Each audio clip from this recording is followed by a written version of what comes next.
feel the fear and do it anyway. You can always go back. There's nothing wrong. People might have thought, oh gosh, she's failed. She's gone back to Johnson & Johnson. She can't have made it. Well, so what? So what? Try. Even if I hadn't have managed to make it, it was fun, right? Just enjoy that journey and try. What's the harm in trying? So I would say, yeah, feel that fear and do it anyway.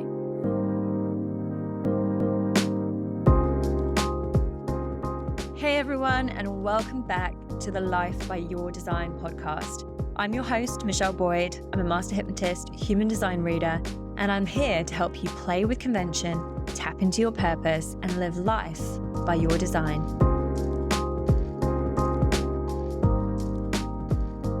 My guest today on the Life by Your Design podcast is the wonderful Helen Leith.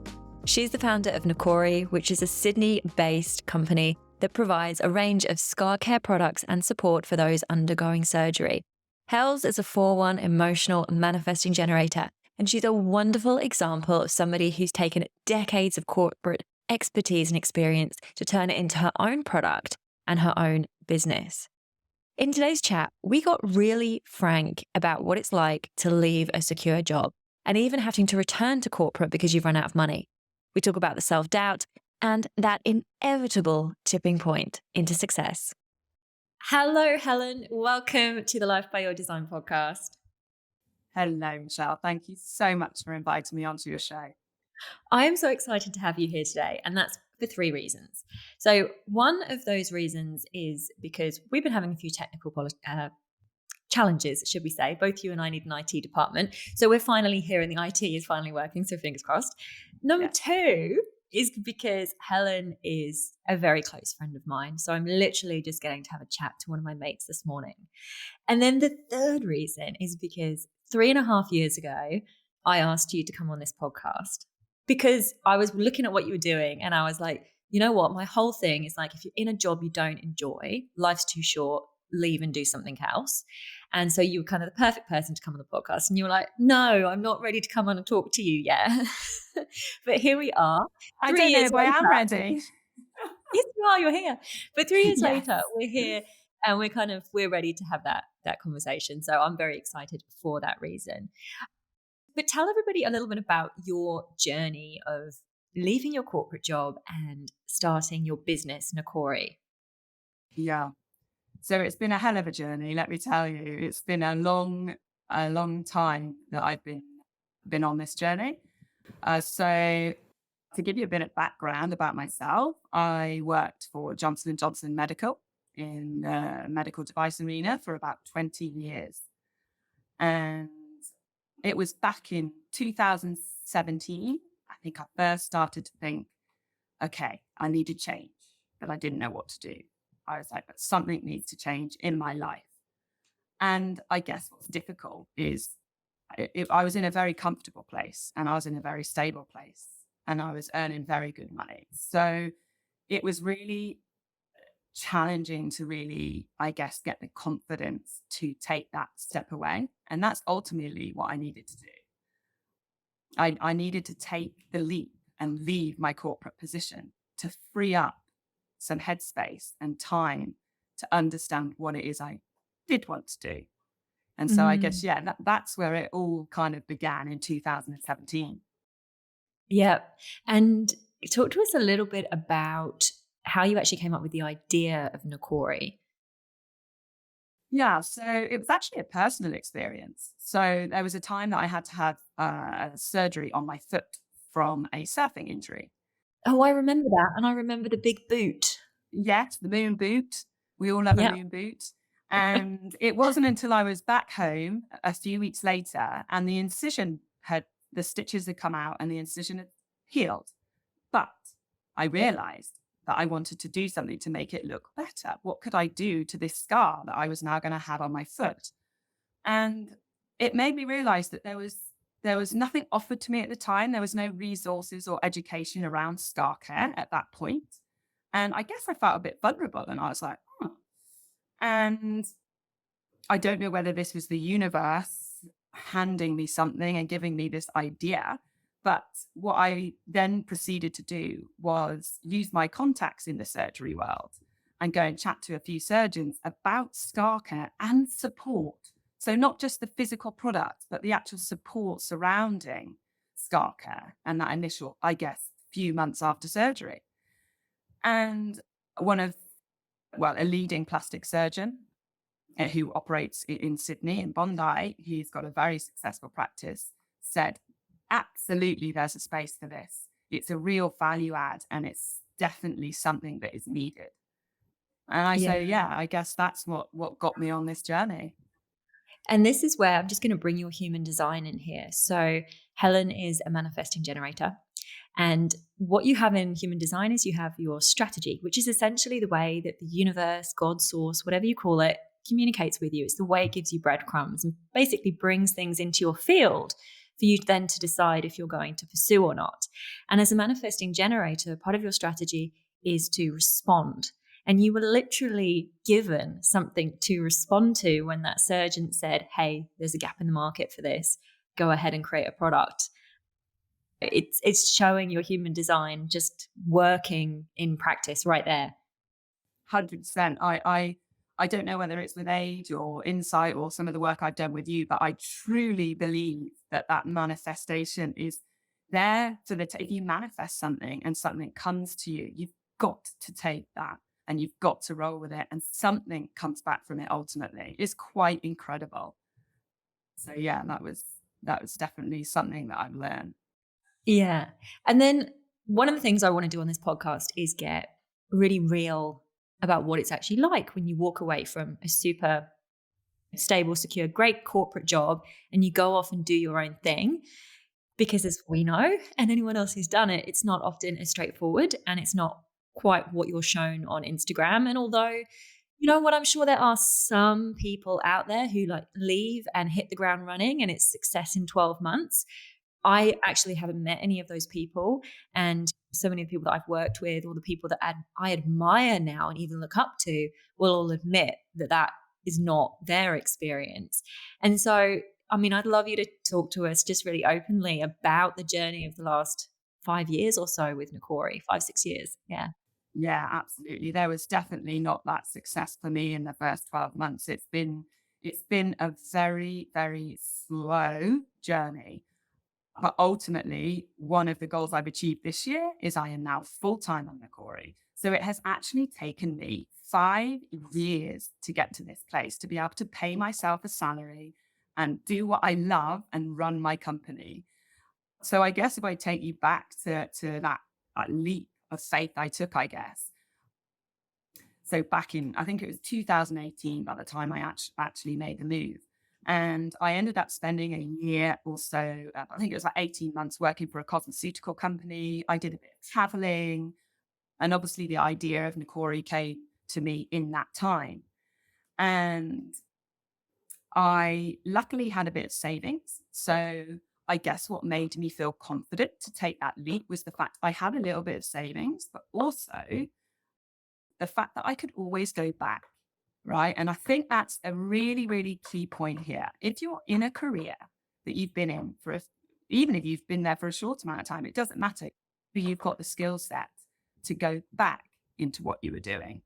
And so I guess that gave me a lot of comfort on that the first time. There's been a second time I left J&J, so I'll come to that. But the first time I left Johnson & Johnson, that really gave me the comfort. And I left on very good terms.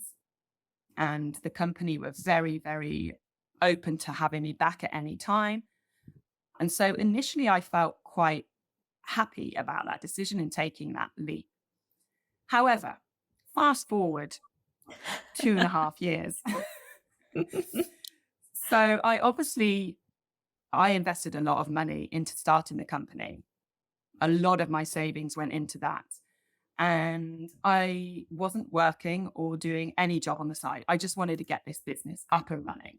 And that took me about 18 months to 2 years. We had to get the product, we had to get the pilot underway and completed. So many things that take such an amount of time that you don't realize. I was very, very lucky in the initial, when I was probably about 7-8 months in, or maybe a year into the journey. And I met my business partner.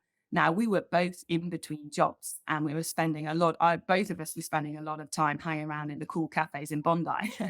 And he happened to approach me and say, "What are you doing with that spreadsheet? And let's all play to our strengths. It's spreadsheets and working out margins and formulas and all that jazz is not my strength." And anyway, he started to help me. And the value that he was bringing to the work that I needed done was quite phenomenal. And I really saw something in him. And our partnership, I guess, grew from that day. He is now my co-founder. And it's great because we've got completely different skill sets, but very, very complementary. So that was an amazing to stumble across someone that was a friend and business partner. But we continued on, and eventually I realized that I probably wasn't going to be able to pay my rent. So this is a bit of a twist in the story. I remember And this. Yes. I was living in Bondi, and I'd been paying my rent without getting a wage for a good 12 months. And I was like, okay, like something needs to happen here. But I really, really didn't want to go back to the corporate world. So this is a bit crazy, but I got onto housesitters.com and I ended up finding a house to cat sit. And I had it for about 6 months in Mossman, overlooking the harbour. Very strange, but very amazing. So it meant that I could still invest my time into my business. However, that did actually come to an end, and I did have to go back to J&J. There was a maternity position that came up. My old boss reached out to me and said, would I like to take the maternity cover? So I did actually then step back into my previous role about 2 years after I left.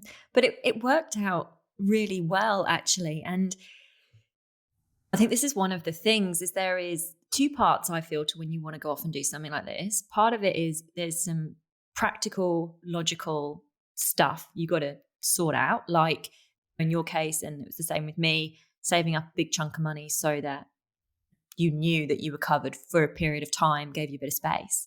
But there's also this other bit of trust around trusting that you're also supported. And that's not just going, oh, the money will come and it's fine and I don't have to worry about how I'm going to pay my rent.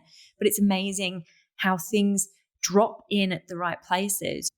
Your business partner showing up and it being at that time when you were both out of work, so you were able to focus in on Nokori, and then that cat sitting in Mossman came up at just the right time. And then it was like, okay, now it is time for you to make a bit more money because for whatever reason, the sales aren't coming in as fast as you'd hoped. Oh, look, Here we are. Here's a role that you can step back into. You can do with your eyes closed. You already know that you're valued and recognized in that business. And it's been great.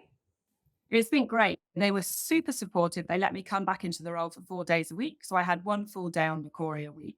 As you can imagine, you can't achieve a huge amount, but I was making little steps towards where I wanted to go, which was eventually go back full time for Nokori and pay myself a salary. And fast forward, I think it was about 2 years in that role. And I'm now able to pay myself a wage and work full time on my business. And Johnson & Johnson were very supportive. They let me go from 4 days a week to 2 days a week. I was very transparent with them. I was very honest in what I was doing. And I had a very clear cutoff: 4 days a week, 1 day Nokori, and then 2 days a week, 3 days Nokori. And I just built the business to a point where I could then transition to full time, and back to full time Nokori I am. And it's now really taking off, and it's fantastic. So it's been a ride, but super fun. It's had its ups and downs, but I've made it. So it's great. It is. And we are so proud of you as well. Oh, thank you. Absolutely. And so tell us where it is now, like what's actually happening in your business now. So what has actually really been quite fascinating in this last 6 months. So 1st of July this year, I transitioned to full time. And what's happened is in that 4 months, obviously the business was growing and growing and growing to a certain point, but you can only do so much if you're trying to juggle 2 jobs. You're just where your energy goes, like it flows, right? And I was really struggling with the 2 jobs. So what's happened from the 1st of July is within the first 4 months, we've managed to get the same revenue that took us 12 months previous year. So it is really, I think we've had 520% growth or something ridiculous. So I feel like I've hit this point where, wow, it's happening. All the hard work is going to start to pay off. And yeah, I'm ready to take this business now to the next level. So yes, very exciting times at the moment. It is. And there's a shift that happens, I believe, in your mindset around this. And I know that we have discussed this personally because we've been sort of going along with both of our businesses. And I think it would be fair to say that to a degree, we've been dancing around the edges of them at times. We've not been, for whatever reason, 100% in them. And then we both sat down at the beginning of the year and said, it's kind of, this is the year. Like, this is the year we're taking it to another level. And I actually last weekend bumped into a friend and a mentor of mine up here in Byron on the beach, Emma Dunwoody, who is amazing. And we were chatting and she said this phrase, and it's so Aussie, but it just, for me, it encapsulates it. It's like, shit or get off the pot. And it's like, I think you reach this point in your business where you're literally like, shit or get off the pot. Like, it's now make it work or it's got to do something else. And I think that this was the year that it was like, you shit. You weren't shit, but you took the shit. You know what I mean? Yeah, it's interesting you say that, because I had a friend that recently said to me, you either need to blow it up or blow it up.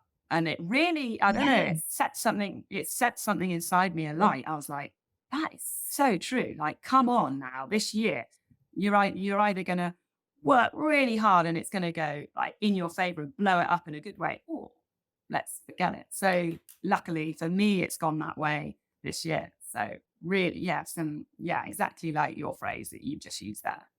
Yeah, perhaps said slightly more eloquently. I don't know. I quite like yours.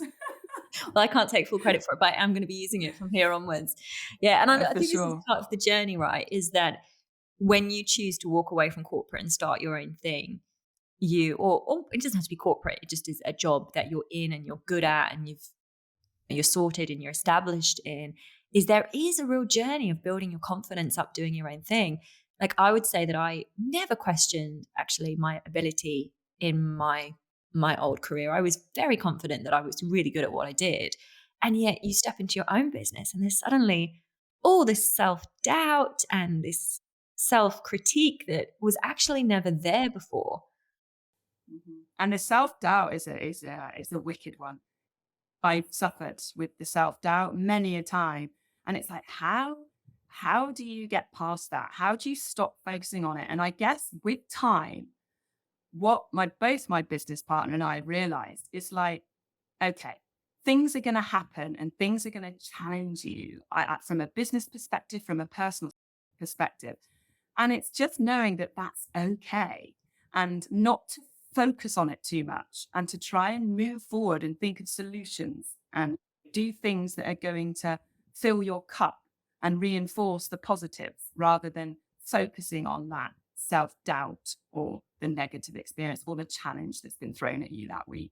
Definitely work in progress. And I think it's extremely hard to do that. But if you're aware of it and you can really try and steer yourself away from that, I find the minute I let it go and release the negativity, something good comes. I'm like, wow, the universe showing me again, keep going. Like there's a hell of a lot of good, as well as that self-doubt and the challenges and the difficulties. It's like you let go of kind of squeezing that hose and constricting it. And then as soon as you let go, that flow just can come on in. When we look at your human design and it corresponds to your culture key and the gene keys, and yours is 48, and the shadow of that is actually inadequacy. And yet when you move into the gift of that, it's resourcefulness. And I feel like we can see that journey. And the way that this is important for you to understand is that it's inadequacy for you, that it undermines your prosperity. And it's when you step into that resourcefulness that you will see your prosperity really appear, which I think is exactly what we're actually seeing. And you guys have become increasingly resourceful in Nokori, and that's everything is starting to open up for you. Absolutely. I feel that the minute I move away from that feeling of inadequacy or from that, emotional feelings, the good comes, right? It's just don't hang on to it. Don't hang on to that. Try and move past it and move beyond it and let it go. And then the good will come. And exactly right. Mm. And tell us about some of the feedback that you've actually had on the products, because I know that that's been one of those things that has fueled you through the process in those days Yes. where you're like, what am I doing? Should I be doing this? Yeah. It's reading those that has really brought you back into that place of wanting to pursue it. Yeah, it absolutely has. I mean, we're all going to have those down days, those tough days. And I guess that is the one thing that has really kept me on this path. Knowing that I'm making a difference and making a positive impact to a patient that's had surgery and is now receiving that support is just what it does to your soul, and the motivation it gives you is incredible. And it's interesting that you just brought that up, because I received a survey result this morning from a patient, and I'll share a little bit with you so you can Yeah, please understand do. the impact that this had. So we asked the question, how valuable was it for you to receive a skin and scar protocol from your surgeon? Very valuable, she said. We asked, how were you feeling before your procedure? And she said, very anxious. And we said, did receiving the Nokori kit make you feel confident regarding your recovery? She said, yes, it helped me feel a lot more confident. And then she shared with us that all the products have been absolutely beautiful, so luxurious, and my scars seem to have healed beautifully. I'm very happy. And she said, thank you for creating such a special product. It's truly beautiful and made me feel cared for during a really tough time. My daily shower is a moment of peace for me, and thank you for these products. So it's quite incredible, because scar care and support is a very small part, I guess, of the patient journey. So patients that are having surgery, it's a small part. They've got, especially if they're having cancer surgery, they've got so much going on that this is a very, very small part. But what this shows me is that it's an extremely important part. So yes, it's comments and survey responses and patient feedback like that really does, keep me in the game, I guess. And what is also interesting for me about your business is that you have a product that is ultimately being used by somebody going in to have a procedure, but you actually sell the products via surgeons and via their clinics. Am I saying the right thing? Yeah, via their Correct. clinics, as opposed to selling directly into the individuals themselves that are going in for the procedures. And this is why looking at your human design is actually really powerful, because we have something called profile, which is essentially sort of how you go about doing things. And part of your profile is the 4. And the 4 is the networker. And for people running businesses who have the 4, I say we because I have it as well, is that we tend to find that we build our businesses very much through our networks and our connections and our community, which you might be listening and going, well, doesn't everybody do that with their businesses? And isn't that useful for every business? But for somebody with a 4, that is absolutely where their focus should lie.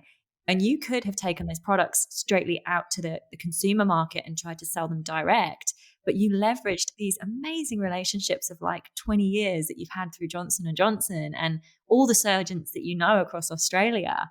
And that has been how you have managed to create what you've managed to create.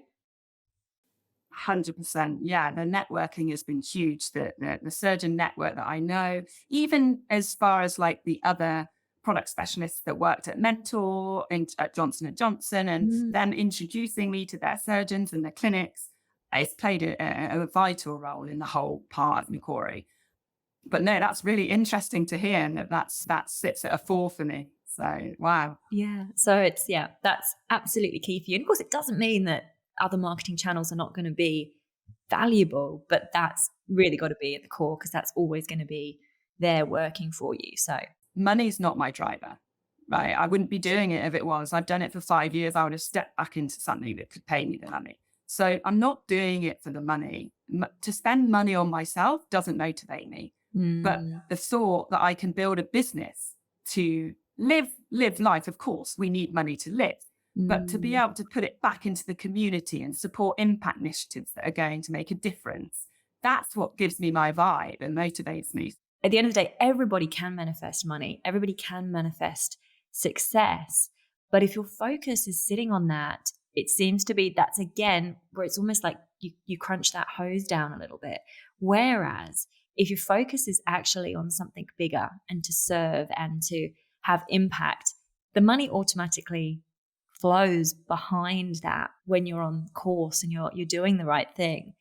And that's a beautiful segue into one of the next things that I wanted to talk about was how you're actually setting your life up. Because I know it's not primarily about, I want to make these numbers and I want to spend money in these ways and buy this property, but it's about lifestyle and surfing and your mental health and all of that kind of stuff. So how are you making this all work for you?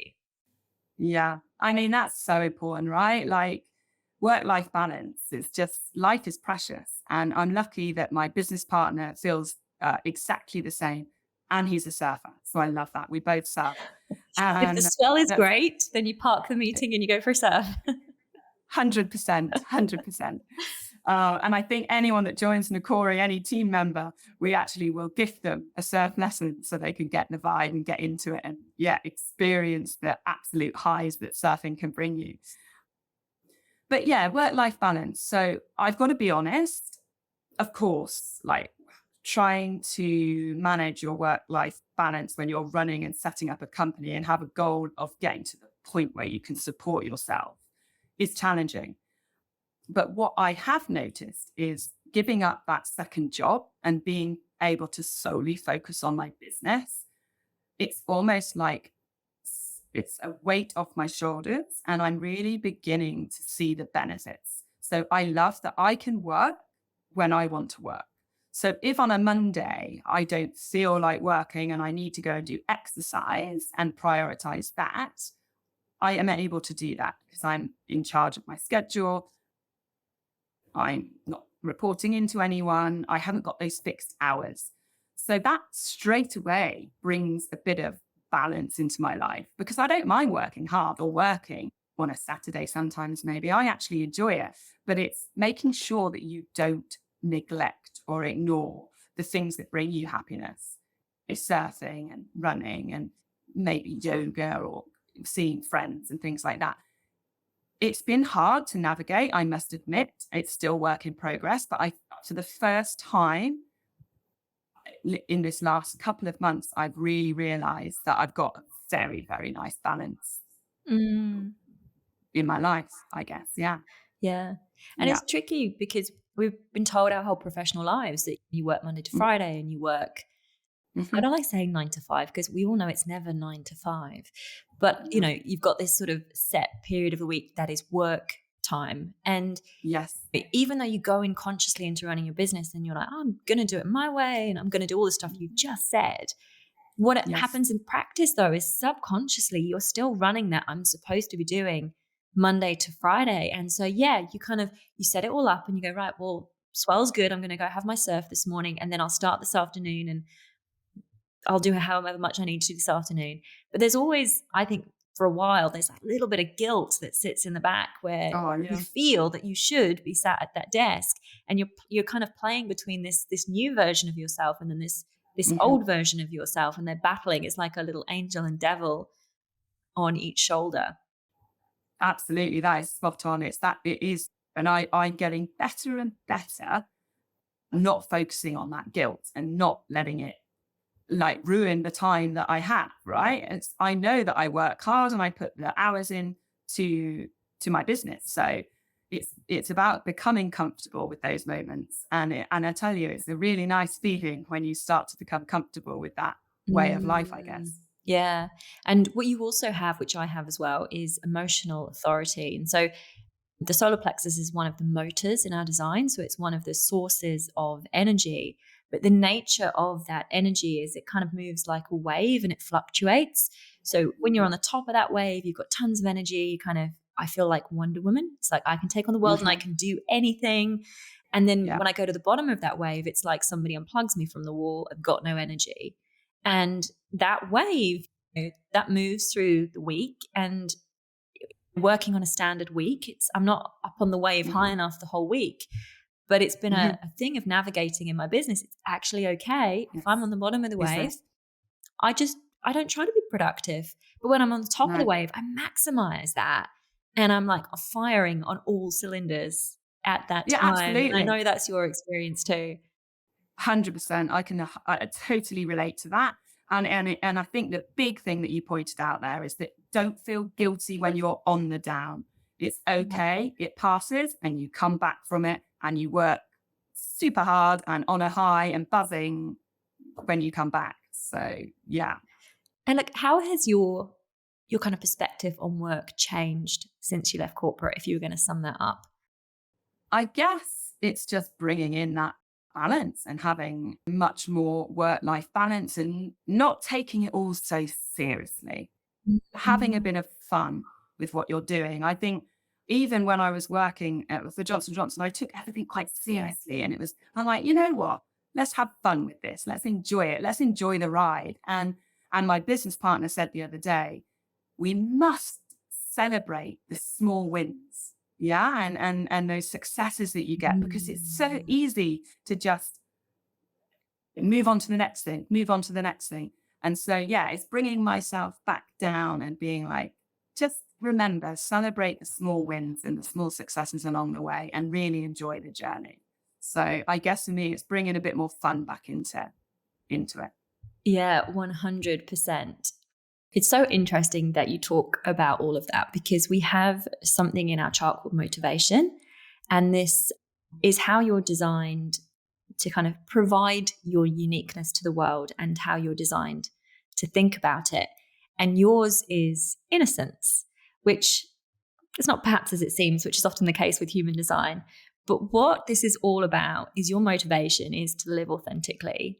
And it's like the passive role model that's showing others how to fully love and accept self, others, and life.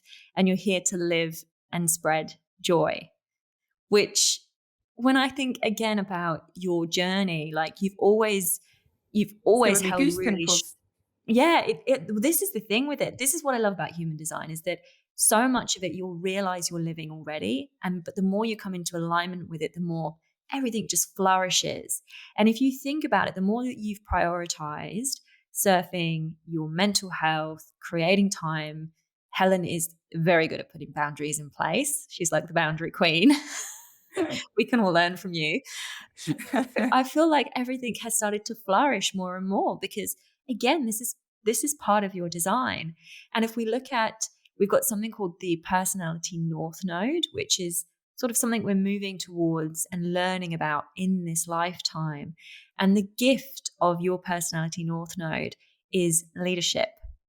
And so it's actually stepping into this place of leadership. But these people are not the people that want to be leaders. They're kind of the not the quiet leaders, but the leaders who are sort of reluctant leaders, for want of another expression. And I feel like that's just what you're sort of doing in your field and in the way that you're kind of living life by your design.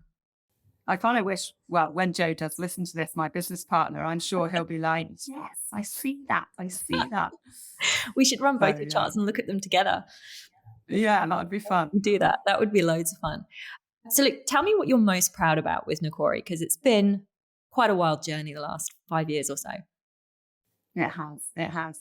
I guess for me, a success of Nokori in terms of making my surgeons and customers satisfied and happy, right? That makes me super proud when I get a message from a surgeon telling me they've had a patient come in and raving and loving the products, or if I get the patient feedback.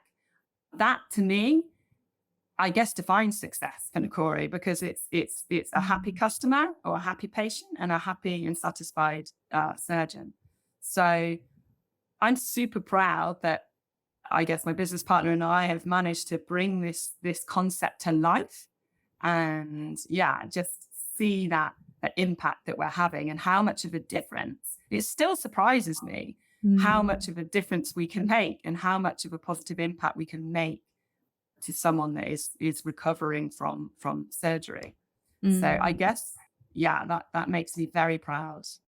And being that you have now personally gone through the journey of leaving the job, going back and forth from the job, and now having a business that pays you live off every month, product you've created from scratch, what would be your advice to someone who's sat here listening to this going, I want to do the same?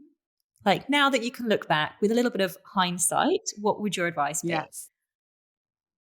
My advice would be feel the fear and do it anyway. Yeah. Like if you are going back to the point I shared with you earlier, you can always go back. There's nothing wrong. People might have thought, oh gosh, she's failed. She's gone back to Johnson & Johnson. She can't have made it. Well, how does she? So what? So what? Try. Even if I hadn't have managed to make it, it was fun, right? Just enjoy that journey and try. What's the harm in trying? So I would say, yeah, feel that fear and do it anyway.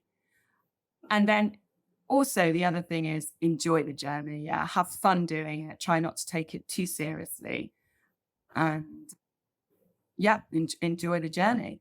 I would say they're my 2 bits of advice. There's probably one more little bit of advice that's a little bit more serious is know your numbers, because it's very easy to build a business and then not fully understand that the cost, you've got your cogs and then you've got your overheads. And it's a huge, huge investment. And so I would definitely say to anybody that has got an idea to look at your numbers and look at your pricing and look at costs and look at overheads and really understand that. And if you don't have the skills to do it yourself, seek help and make sure that you're not going to put all this energy and time into a business that unfortunately isn't going to be able to be a profitable one. So yeah, that's another thing to consider. I would agree. And everybody I speak to who successfully runs a business says the same thing. Yes. Yeah, Mhm. absolutely the case. So what is happening for you guys at Nokori over the next 12 months? What is your focus? Yeah, it's super exciting times, actually. So we are potentially going to look for investment next year. We've had a few people that are interested already.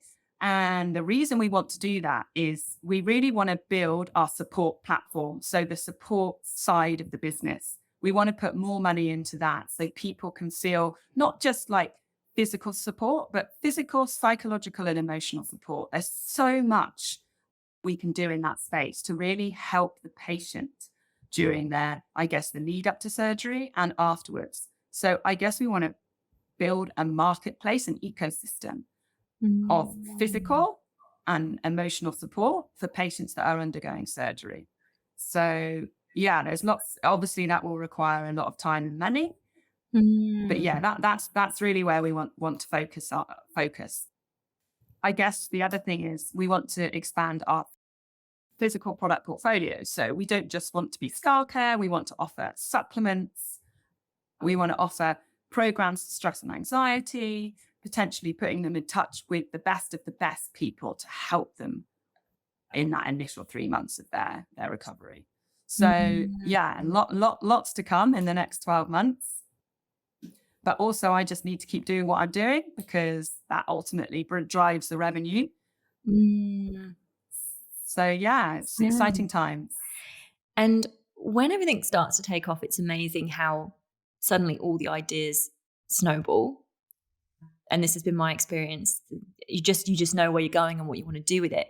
But there's that period of time at the very beginning before you actually have the idea when you'd left the job, but you hadn't yet thought of Nokori. And that can be a really uncomfortable time. So for some people, they won't leave a job till they have an idea. And that is also a very good approach. But for some people who are sitting in the space where they're going, I don't know what the thing is. I just know I need to go do another thing. Have you got any reflections or advice on how to navigate that part of the process? Yeah, I guess it helps just to talk to people, right? Reach out to people, even people like yourselves. Go and find what other people can help you with. Go and be curious. Yeah. So I know early on in my journey, I bought a hypnotic track from yourself. It helped me massively. Little things like that. Go and be curious and do things that are a little bit different. And as I said, when you step outside your comfort zone and you get curious, 9 times out of 10, something great comes from it. So don't just sit and think it's going to come to you. I guess get comfortable with the uncomfortable and be curious. I'm pretty confident that that idea or that thing will come to them. Oh, I love it, Hels. Sounds so good. So good. It's been so nice having you on the podcast finally. Yes, finally. We did it. At the time and in hindsight, it was like you knew this was going to be the better time to have the conversation and share a bit more of your journey. Yeah, I think so. For anyone who's listening and is thinking of embarking on something similar, if you want to come and join me in the Purpose Pathway, which is my membership, which will be launching at the end of January, there is pre-registration for that now, at which point you can have a just over 20% discount on your membership for the year. So you come join me there. And if you're interested in building your fuck off fund, as I call it, which both me and Helen had, which was that chunk of money that allowed us to walk away and create some space and just provide some security while we got things started, then Build Your Fuck Off Fund is one of the paths that sits in the Purpose Pathway. So come and check that out. But have an amazing day, Hels. Thank you. We will no doubt chat soon. For sure. Thanks for having me again, Michelle. It's been awesome. So nice to talk to you, Hels.